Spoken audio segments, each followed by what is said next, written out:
लेक आणि जावयांच्या खास कौतुकाचा महिना म्हणजेच अधिक मास.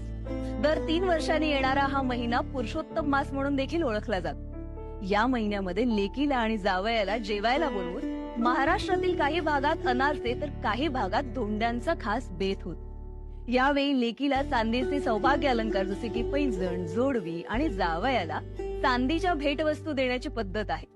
हा अधिक महिना म्हणजे लेकीशी आणि जावयाशी असलेलं नातं अजून दृढ करण्याचं एक देखणं निमित्तच आहे. त्यामुळे यंदाचा अधिक मास म्हणजेच लेक आणि जावयाचं कौतुक खास. शिंपल्यात मोती तशी माझ्या पोटी आली ही परी ग किती साजेरी कोमटी.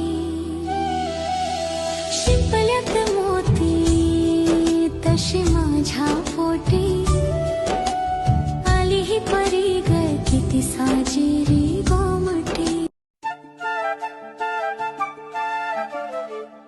घर जपलेलं झाड फांदी फांदी जीवा पाड भावबंध मायारीत त्याच्या मनाची कवाड.